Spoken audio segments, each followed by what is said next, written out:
Hey lovelies, welcome back to my channel. So நிறைய பேர் என்கிட்ட ஹஸ்பண்ட் லஞ்ச் பாக்ஸ் மெனு பற்றி ஷேர் பண்ணுங்க அப்படின்னு சொல்லி கேட்டிருந்தீங்க. இந்த வீடியோவில் என் ஹஸ்பண்டுக்கு 1 வீக் நான் என்னென்ன ப்ரிப்பேர் பண்ணி கொடுத்தேன் அப்படிங்கிறதெல்லாம் தான் இந்த வீடியோவில் நான் ஷேர் பண்ண போகிறேன். ஸோ இந்த ரெசிபீஸ்லாம் உங்களுக்கு கொஞ்சம் யூஸ்ஃபுல்லாக இருக்கும்னு நினைக்கிறேன். ஸோ வாங்க வீடியோக்குள்ளே போகலாம். ஸோ வீடியோக்குள்ளே போகிறதுக்கு முன்னாடி இந்த எலகண்ட்டான சாரீ வந்து பார்த்திங்கன்னா இன்ஸ்டாகிராமில் டியூ ட்ராப் வெரைட்டி அப்படின்னு சொல்லிட்டு ஒரு பேஜ்லேருந்து நம்மளுக்கு சென்ட் பண்ணியிருக்காங்க. இதனோட பிக்சர்ஸ் எல்லாமே நான் என்னோட இன்ஸ்டாகிராம் பேஜ்லேயும் நான் ஷேர் பண்ணுறேன். இவங்க வந்து பார்த்திங்கன்னா ப்ரைஸஸ் எல்லாம் ரொம்ப அஃபோர்டபுளாக கொடுத்துட்ருக்காங்க. ஸோ அவங்களோட இன்ஸ்டாகிராம் பேஜ் நான் கீழே டிஸ்கிரிப்ஷனில் மென்ஷன் பண்ணுறேன். நீங்கள் போய் செக் பண்ணி அவங்க கலெக்ஷன்ஸ் எல்லாம் பாருங்கள். ஸோ ஃபர்ஸ்ட்டு மண்டே வந்து பார்த்திங்கன்னா எல்லாருமே கொஞ்சம் லேசியாக இருப்போம். அதுக்காக கொஞ்சம் ஹெல்த்தியாகவும் இருக்கணும், அட் த சேம் டைம் ஈஸியாக ஒர்க் முடியணும் அப்படிங்கிறதுக்காக வெஜிடபிள் சாண்ட்விச் பண்ண போகிறோம். ஸோ இந்த சாண்ட்விச்க்கு பார்த்திங்கன்னா இன்க்ரீடியன்ஸுங்கிறது வந்து அவ்வளோ அதிகமாக தேவைப்படாது. நம்ம வெஜிடபிள்ஸ் என்ன வெஜிடபிள்ஸ் நம்ம சாப்பிடணும்னு ஆசைப்படுறோமோ அதை மட்டும் ஆட் பண்ணிக்கலாம். எப்பவும் போல் கடையை நல்லா ஹீட் பண்ணிவிட்டு ஆயிலை போட்டு நல்லா ஹீட் பண்ணிடுங்க. அதுக்கப்புறம் கொஞ்சம் கடலப்பருப்பு, அதுக்கப்புறம் உளுந்து, தென் ஆனியன் எவ்வளோக்கு எவ்வளோ அதிகமாக போடுறீங்களோ அவ்வளோக்கு அவ்வளோ கொஞ்சம் நல்லா டேஸ்ட்டே எங்களுக்கு பிடிக்கும். அதனால் ஆனியன்ஸ் கொஞ்சம் அதிகமாகவே நான் சேர்த்துப்பேன். அதுக்கப்புறம் டொமேட்டோ, அதுவும் வந்து பார்த்திங்கன்னா போட்டு கொஞ்சம் கல்லுப்பு ஒரு கொஞ்சமாக போட்டிங்க அப்படின்னா சீக்கிரமாக அது நல்லா ஃப்ரை ஆகிடும். ஸோ இதையும் நல்லா ஃப்ரை பண்ணிவிட்டு இஞ்சி பூண்டு பேஸ்ட்டு ஒரு ஸ்பூன் போட்டுக்கோங்க. ஸோ அது வந்து கொஞ்சம் மசாலா ஃப்ளேவர் மாதிரி நல்லாயிருக்கும். இதுக்கு வந்து பார்த்திங்கன்னா நிறைய சாட் மசாலாலாம் நம்ம போடலாம். ஸோ அதெல்லாம் எனக்கு வேண்டாம். அதெல்லாம் என் ஹஸ்பண்டுக்கு அந்த மாதிரி ஆர்டிஃபிஷியலாக ஆட் பண்ணுறது பிடிக்காது. அதனால் நான் எதுவுமே ஆட் பண்ணல. இது போட்டு ஒரு 2 நிமிஷம் நல்லா குக் பண்ணி எடுத்துக்கோங்க. இப்போ கொஞ்சமாக கரம் மசாலா, அதுக்கப்புறம் வீட்லேயே அரைச்ச மிளகாப்பொடி அது கொஞ்சம், அதுக்கப்புறம் டர்மரிக் பவுடர் கொஞ்சம், இதெல்லாம் சேர்த்து நல்லா மிக்ஸ் பண்ணிடுங்க. மிக்ஸ் பண்ணிவிட்டு ஒரு 2 மினிட்ஸ் வந்து நல்லா க்ளோஸ் பண்ணி வச்சு அது குக் ஆகிறதுக்கு விட்டுருங்க. ஸோ அதுக்கப்புறம் நீங்கள் வெஜிடபிள்ஸ் என்னென்ன ஆட் பண்ணணும்னு நினைக்கிறீங்களோ, நான் வந்து கேரட், பீன்ஸ் இந்த மாதிரி நிறைய வெஜிடபிள்ஸ் ஆட் பண்ணியிருக்கேன். உங்களுக்கு என்ன வெஜிடபிள்ஸ் வேணாலும் ஆட் பண்ணலாம். ஆட் பண்ணிவிட்டு இப்போயே சால்ட் போட்டு நல்லா அதை நல்லா மிக்ஸ் பண்ணி விடுங்க. ஏன்னா சால்ட் ஒரு பக்கம் பிடிக்கும், ஒரு பக்கம் பிடிக்காது. நல்லா அதை மிக்ஸ் பண்ணி விட்டுட்டு அந்த வெஜிடபிள்ஸ் வேகிற அளவுக்கு நீங்கள் தண்ணி ஊற்றினா போதும். ரொம்ப தண்ணி ஊற்றி ஒரு கறி லெவலில் ஒரு குழம்பு லெவலில் இருக்க வேண்டாம். கொஞ்சமாக அதை ஊற்றிட்டு க்ளோஸ் பண்ணி விட்டுடுங்க. அதுக்கப்புறம் ஒரு 2 மினிட்ஸில் அது குக் ஆகிடும்.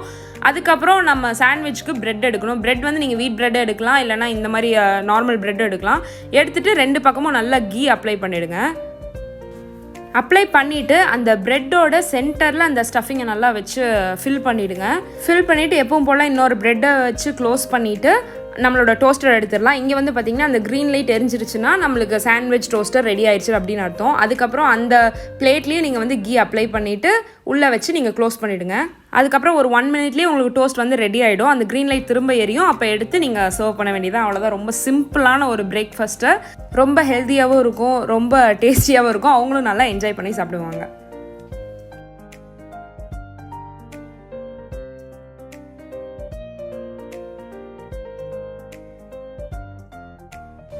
ஸோ அடுத்த டே நம்ம வந்து பன்னீர் ஃப்ரைட் ரைஸ் பண்ண போகிறோம். ஸோ பன்னீர் ஃப்ரைட் ரைஸ்க்கு ஆனியன், டொமேட்டோ, அதுக்கப்புறம் கேப்சிகம், அதுக்கப்புறம் வெஜிடபிள்ஸ் உங்களுக்கு கேரட் வேணும்னா கேரட் அதை ஃப்ரைட் ரைஸ் மாதிரி போட்டு கலரிக்கலாம். தென் பன்னீர், இதெல்லாம் தான் தேவையான இன்க்ரீடியன்ஸ். அதுக்கப்புறம் ஒரு பேனில் நீங்கள் கீயை போட்டு நல்லா ஹீட் பண்ணிக்கோங்க. இதுக்கு கீயும் நீங்கள் எடுக்கலாம், இல்லைனா ஆயிலும் எடுக்கலாம்.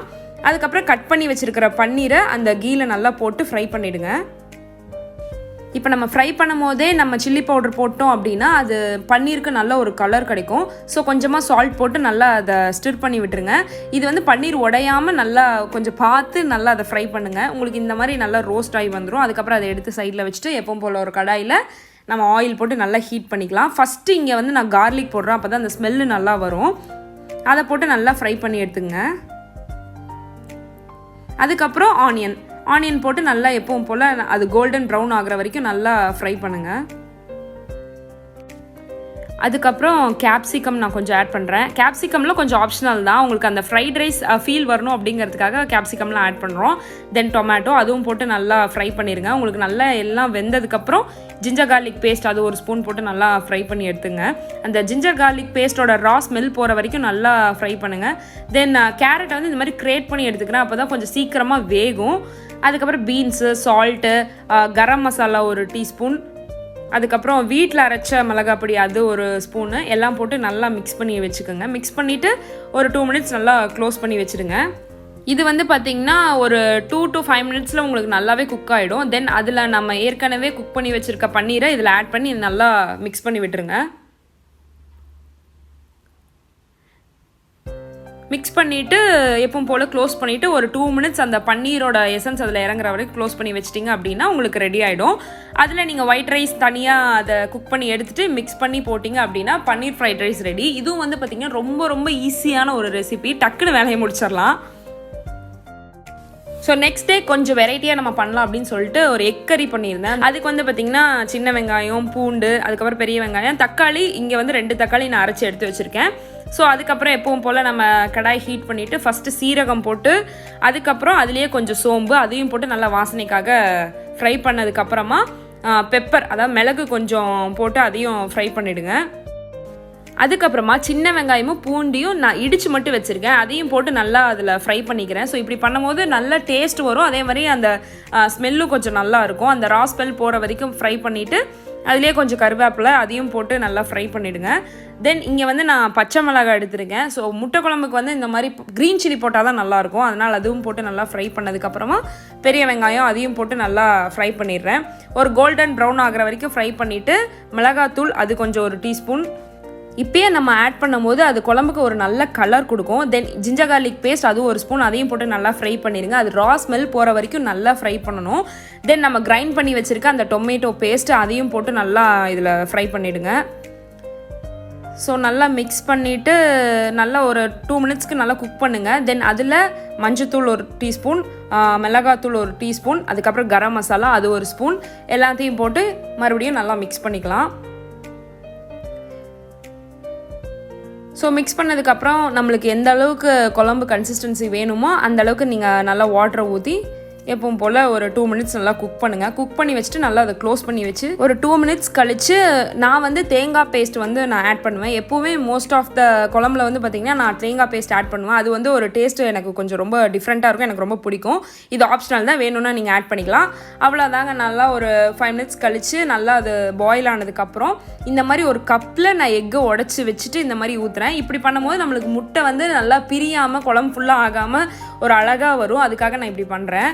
அவ்வளோதான். ஒரு 2 மினிட்ஸ் க்ளோஸ் பண்ணி நல்லா குக் ஆனதுக்கப்புறம் ஓப்பன் பண்ணி பார்த்திங்கன்னா நம்மளுக்கு குழம்பு ரெடி.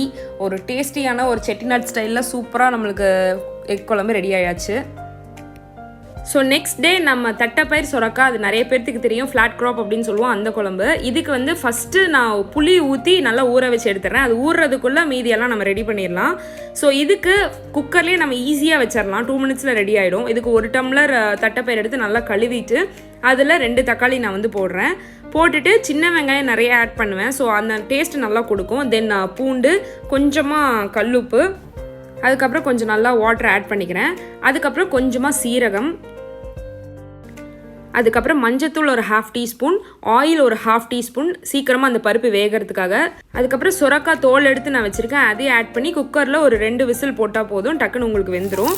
தென் ஃப்ரையிங் பேனில் தனியாக ஆயில் போட்டு ஆனியனை நல்லா ஃப்ரை பண்ணிடுங்க. தென் இதில் வந்து பச்சை மிளகா ஒன்று ஆட் பண்ணிக்கலாம், நீங்கள் வரமிளகா கூட அதில் ஆட் பண்ணலாம். அதுக்குள்ளே உங்களுக்கு நல்லா குக்கர் 2 விசில்லையே நல்லா வெந்துடும் காய்.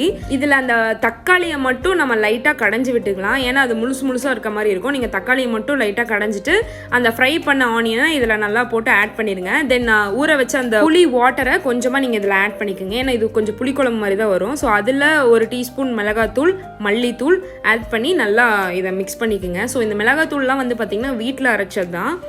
எல்லாம் கலந்து விட்டுட்டு ஒரு 1 to 2 மினிட்ஸ் அதை குக் பண்ண விடுங்க. தென் அதுக்கப்புறம் கோகனட் பேஸ்ட் ஒரு 2 ஸ்பூன் நான் ஆட் பண்ணுவேன். ஸோ இது தனி டேஸ்ட் கொடுக்கும் குழம்புக்கு. அதுக்கப்புறம் ஒரு 2 மினிட்ஸ் பாயில் பண்ண விட்டிங்க அப்படின்னா குழம்பு ரெடி. ஸோ இன்றைக்கி வந்து பார்த்திங்கன்னா தட்டைப்பயிர் சுரக்காய், ரசம், முட்டை அப்படின்னு சொல்லிட்டு ஒரு மீல்ஸு. லாஸ்ட் மெனு என்ன அப்படின்னு பார்த்தீங்கன்னா சாம்பார். ஸோ எல்லாத்துக்குமே ரொம்ப ஈஸியான ஒரு ரெசிபி தான். பருப்பு இதுக்கு நான் வந்து 1.5 டம்ளர் எடுத்திருக்கேன். அதில் வந்து சின்ன வெங்காயம், பூண்டு எல்லாமே நான் இதுலேயே போட்டு நான் வேக வச்சுருவேன். ஸோ டக்குன்னு உங்களுக்கு வெந்துடும், டைமும் ஈஸியாக நம்மளுக்கு முடிச்சிடலாம். அதில் வந்து பார்த்திங்கன்னா இன்றைக்கி நான் கேரட் கொஞ்சம் ஆட் பண்ணிக்கிறேன். அதுக்கப்புறம் அதில் 2 தக்காளி, மஞ்சத்தூள், உப்பு, அதுக்கப்புறம் 1 ஸ்பூன் ஆயில். இது எதுக்காக அப்படின்னா டக்குன்னு பருப்பு வேகிறதுக்காக. அப்புறம் சீரகமும் போட்டு தண்ணி அது முழுகிற அளவுக்கு நீங்கள் வச்சுக்கிட்டிங்கன்னா போதும். அதுக்கப்புறம் நீங்கள் விசிலை போட்டு ஒரு 2 விசில் விட்டிங்கன்னா டக்குன்னு எல்லாமே வெந்துடும். ஸோ சாம்பாருக்கு நான் கொஞ்சமாக புளி ஊற வச்சுக்கிறேன். அதுக்கப்புறம் ஃப்ரையிங் பேன் எடுத்துகிட்டு அதில் ஆயில் போட்டு கடுகு போட்டு ஃபஸ்ட்டு தாளிச்சிடுங்க. தாளிச்சிட்டு வரமிளகா, ஸோ நான் எப்போவுமே வரமிளகா அதிகமாக யூஸ் பண்ணுவேன், அது சூடு கம்மி பச்சை மிளகாயை விட அப்படிங்கிறதுனால. ஸோ ஆனியனை போட்டு நல்லா ஃப்ரை பண்ணி எடுத்துகிட்டு அதில் சாம்பார் தூள், மிளகாய் தூள் இது 2 மட்டும் சேர்த்து நல்லா ஃப்ரை பண்ணிப்பேன். ஸோ ஃப்ரை பண்ணி எடுத்துகிட்டு அந்த குக்கரில் வெந்த பருப்பு ஒரு பாத்திரத்தில் ட்ரான்ஸ்ஃபர் பண்ணிவிட்டு இதையும் நல்லா போட்டு மிக்ஸ் பண்ணி விட்டுட்டிங்கன்னா போதும், முக்கால்வாசி வேலை முடிஞ்சுது. இதில் நம்ம ஊற வச்ச புளி இருக்கும் பார்த்தீங்களா, அது உங்களுக்கு எந்த அளவுக்கு கண்டென்ட் வேணுமோ அது கொஞ்சமாக நீங்கள் ஊற்றி, தண்ணி எவ்வளோ வேணுமோ அதை ஊற்றி நீங்கள் பாயில் பண்ண விட்டீங்க அப்படின்னா ஒரு 2 மினிட்ஸில் உங்களுக்கு வந்து சாம்பார் ஈஸியாக ரெடி ஆயிடும். ஸோ ஃப்ரைடே அப்படிங்கிறதுனால கேரட், ரசம், சாம்பார் அப்படின்னு சொல்லிட்டு சூப்பராக ரெடி பண்ணியாச்சு. ஸோ இந்த ரெசிபிஸ் தான் என் ஹஸ்பண்டுக்கு நான் செஞ்சு கொடுத்தது. இந்த வீடியோ உங்களுக்கு பிடிச்சிருந்ததுன்னா ஷோ சம் லவ், அதுக்கப்புறம் அவுட்லுக்ஸ் பை நிவி சேனலில் சப்ஸ்கிரைப் பண்ணிடுங்க. தேங்க்ஸ் ஃபார் வாட்சிங்.